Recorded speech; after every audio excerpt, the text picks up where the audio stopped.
بعد از پایان جنگ بزرگ و پس از یک صلح نامطلوب، تورم عظیم و بحران‌های اقتصادی بی‌سابقه آلمان رو به زانو درآورد. آلمان همچنان کشوری با پتانسیل اقتصادی عظیم به دلیل کارخانه‌ها و شرکت‌هایی بودش که هنوز در اونجا وجود داشتند. اما از سال 1933 تا 1941 آلمان با اونچه که در جنگ قبلی متوجه نشده بود دست پیدا کرد. ارتش جدیدی داشت که عملی غیر قابل توقف با سرعت و ارتباطات دقیق تلقی میشد و قدرت‌های بزرگ اروپایی رو غافلگیر کرد.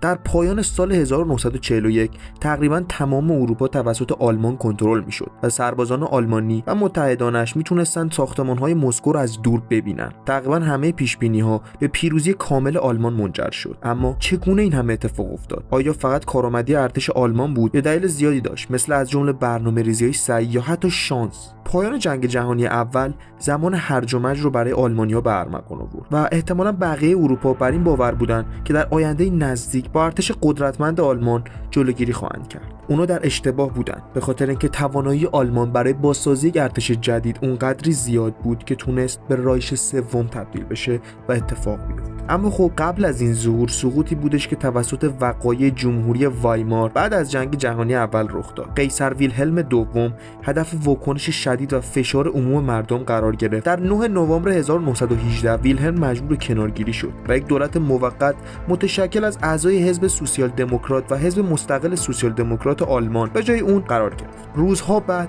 که بهار جمهوری وایمار تشکیل شد با فردریک ایبرت به عنوان اولین رئیس جمهور، در مدت کوتاهی در دوره ایبرت معاهده ورسای امضا شد که ارتش آلمان رو به تنها 100,000 نفر کاهش داد. به علاوه آلمان مجبور شد که مسئولیت جنگ جهانی اول رو بپذیره و غرامت‌های سنگینی رو براش بپردازه و برخی از دارایی‌های سرزمین خودش رو واگذار کنه. این معاهده ضربه بزرگی به جمهوری تازه تأسیس وایمار بود و به سرعت با مانع جدیدی به شکل تورم شدید و رکود بزرگ دنبال شد. این نقطه عطف بسیاری از طبقه کارگران آلمان و لحظاتی بودش که آدولف هیتلر و حزبش ناگهان با یک ارگانی روبرو شدند که نگران این بودش که جمهوری وایمار به زودی توسط کمونیست‌ها تسخیر میشه و این باعث شدش که اونا دیدشون بازتر بشه به این جریان و تبدیل به یک چراغ امید بشه براشون. مردم آلمان به این آلترناتیو جدید روی آوردن. به سرعت در سال 1932 به بزرگترین حزب سیاسی در پارلمان تبدیل شد. سال بعد که آدولف هیتلر به عنوان رئیس جدید حزب اعلام شد، صدر اعظم آلمان در چند هفته اول دوره او بسیار تاثیرگذار بود و تغییر اساسی در بازسازی پیش بینی شده آلمان ایجاد کرد. حزب جدید سعی کرد با تبلیغات و اقدامات هنجاری قدرت خودش رو تحکیم ببخشه. بعد از اون به بازسازی ارتش ناگزیر به نادیده گرفتن معاهده ورسای شد و مرحله بعدی الحاق سرزمین‌های آلمانی زبان از طریق نفوذ دیپلماتیک یا مداخله نظامی به وجود اومد. اونا تلاش کردن با افزایش تولید یک ارتش بزرگتر و متمرکزتر برای شکست دادن بزرگترین رقیب خودشون در منطقه به وجود بیارن که فرانسه توی ماده 48 قرار گرفته بود که بر این اساس حقوق شهروندی رو به شدت کاهش میداد و سرپوش محکمی بر حزب کمونیست ایجاد کرد و اقدام توانمندی که به اون اختیار نهایی رو میداد تا هر قانون رو که میخواد بدون تایید رئیس جمهور یا پارلمان تصویب کنه.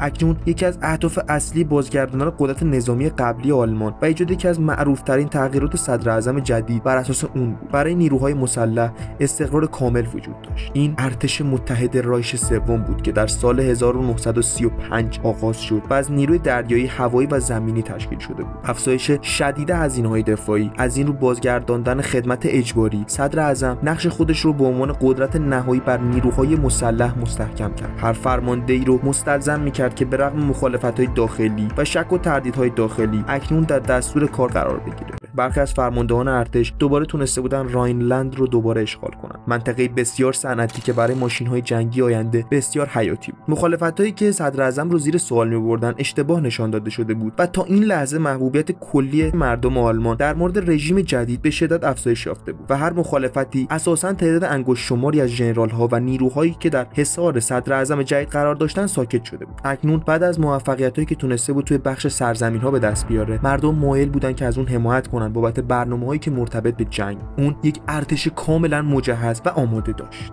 آلمان آماده حمله به لهستان با شتابی بودش که از قبل ایجاد شده، هدفی فراتر از بازپسگیری سرزمین‌هایی که معاهده ورسای از دستش گرفته. علاوه بر این، برای جلوگیری از یک جنگ طولانی به هر قیمتی برای به دست آوردن این هدف والا، آلمانی‌ها تکنیک نظامی جدیدی رو اتخاذ کردند که به عنوان رعد و برق یا جنگ برق‌آسا شناخته میشه. این شکل کاملا جدیدی از جنگ نبود، استراتژی بودش که در جنگ جهانی اول وجود داشت، زمانی که ایده همان شکست دادن سریع و قاطع دشمنان بود، زیرا کشور برای پیروزی در یک درگیری طولانی‌تر در برابر نیروهای بزرگتر آماده نبود. ارتش آلمان از مزایای ارتش جدید برخوردار بود، فناوری که شامل تانک‌های بهتر و سریعتر، وسایل نقلیه موتوری، هواپیما و رادیو میشد. این ابزار جدید با تاکید بر عنصر حملات متمرکز بر سرعت تحرک غافلگیر کننده و در پایان محاصره‌ها بود که این مسئله باعث می‌شدش که ارتش قادر باشه به اینکه تکنیک‌های نظامی سنتی خودش رو به یک نام تجاری مدرن و بیرانگرتر از جنگ تبدیل کنه. تنها بحثی که بود این بودش که تکنیک رعدآسا در تئوری خوب به نظر می رسید، اما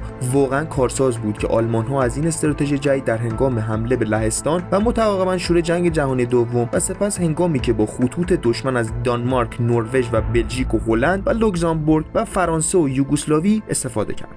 و حتی اشغال یونان در 2 سال اول جنگ یه جورایی باعث میشد که این تکنیک براشون تکنیک سودآوری باشه و نقش بسیار مهمی رو در موفقیت فوری آلمان براشون به ارمغان بیاره. نیروهای آلمانی برای شکستن خود دشمن ابتدا نقطه ضعفی رو در دفاع حریف خودشون پیدا می‌کردن تا با ایجاد شکافی لشکر تانک زرهی خودشون رو بتونن به سرعت نفوذ پیدا کنن و آزادانه در پشت خطوط دشمن پرسه بزنن که باعث شوک و بی‌سازمانی دفاعی دشمن میشد، زیرا همتای اونا در تلاش برای سازماندهی مجدد خط مقدم و آماده سازی خطوط دفاعی جدید و نیروی هوایی از رسیدن کمک‌های اضافی به دشمن و ارسال نیروهای کمکی برای مهرموم کردن شکاف‌ها در جبهه جلوگیری می‌کرد. چون این شکاف‌ها داشت بیشتر می‌شد. وقتی که این شکاف‌ها بیشتر می‌شد، جریان نیروهای آلمانی به سرعت در اون منطقه ادامه پیدا می‌کرد و تمرکز روی اونها قرار می‌گرفت. برای جلوگیری از پر کردن مجدد شکاف‌ها ایجاد می‌شد و توسط دشمن و تانک‌های و لشکرهای موتوری که جناح‌های مستحکم رو تشکیل می‌دادند و از کاروان‌های نظامی محافظت می‌کردند. در وسط اون مسیر راه به طور مداوم با تجهیزات بیشتر و بیشتر تامین می‌شدند و سربازان با این کار دشمن رو از کارهایی که انجام نداده بود زمان زیادی رو برای واکنش در اختیار دارن. تا دشمن تصمیم بگیره که چیکار باید بکنه، آلمانی‌ها زمان زیادی رو در اختیار داشتن برای فکر کردن، زیرا همزمان حرکات نفوذ بیشتری رو در مناطق مختلف ایجاد می‌کرد و در نهایت نیروهای دشمن که قادر به عقب نشینی یا فرار به موقع نبودن توسط آلمانی‌ها محاصره می‌شدن و همین امر باعث شدش که آلمانی‌ها اکنون بتونن به راحتی به یک منطقه مسلط بشن و اونو تصرف کنن. ایفای نقش در نبرد و وادار کردن حریف خودشون به تسلیم شدن، این تاکتیکو در برابر فرانسویایی که از سرعت ارتش آلمان و حمله اونها از طریق جنگل آردن پس از فتح فرانسه شوکه شده بودن، به اهداف اصلیشون دست یافتن و اتحاد جماهیر شوروی به نظر میرسید که بسیار خوب عمل کرده. میرسیم به آخرین فصل، فتح و تسلط اونها بر اروپا. در 22 ژوئن 1941 عملیات با هدف اشغال بخش غربی اتحاد جماهیر شوروی آغاز شد. ابتدا جنگ برق‌آسای آلمان به شدت به روس‌ها آسیب رسوند و دومی به سمت دروازه‌ها عقب مونده شد. در مسکو در حالی که مهاجمان اونها رو دوباره در حال انجام یک حمله تهاجمی قوی بودن، وضعیت رو برای شوراهای شوروی بدتر کرد، چون که جوزف استالین در ابتدا باور نداشتش که قرار با این حمله اتفاق خاصی بیفته. حتی بعد از دریافت اطلاعات مبتنی بر اینکه ممکنه حملات آلمان توسط ارتش آمریکا رخ بده، این اتفاق رو عجیب‌تر می‌کرد. زمانی که روس‌ها به عمق واقعی خطری که متوجه شده بودند پی ببرن، آلمان‌ها به لطف استراتژی برق‌آسای خودشون در عرض یک هفته دست بالا رو توی جنگ به دست آوردن و نیروهای آلمانی 200 مایل به داخل خاک شوروی پیشروی کرده بودند و تقریباً 4000 هواپیما رو منهدم و از عملیات خارج کرده بودند و حدود 600,000 سرباز ارتش سرخ رو قبل استراتژی همراه با عنصر غافلگیری و کارآمدشون از این کشور تونسته بودن بکشن و دلیلش هم خدمات زمینی بودش که به ارتش آلمان اجازه میداد تا برای فتح شهرهای مهم و مجبور کردن کشورهای دیگه و با بالا بردن سرعت این کار رو انجام بدن. اما این جریان میگذره و در عرض چند هفته در برابر اتحاد جماهیر شوروی تسلیم میشه، وضعیتی که بعد از 3 ماه توی جنگ همه چیز رو متفاوت کرد.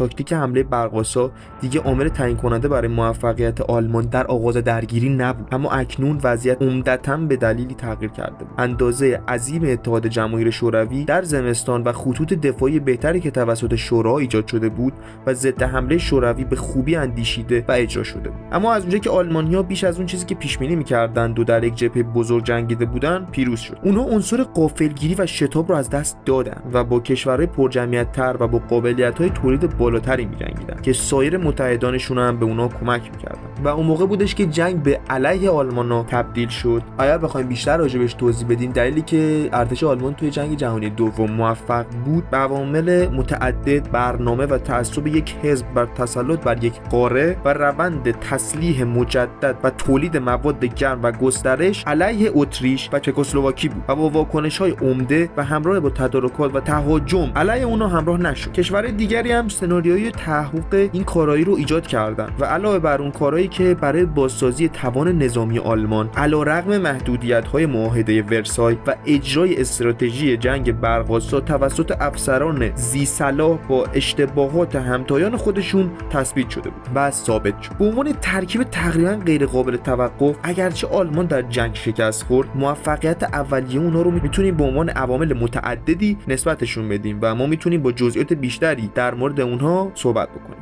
اگر از این ویدیو خوشتون اومد حتما لایک کنید و کانال رو سابسکرایب کنید و نظراتتون رو برامون بنویسید. خیلی ممنون که هستین. تا دیدار دیگر، بدرود.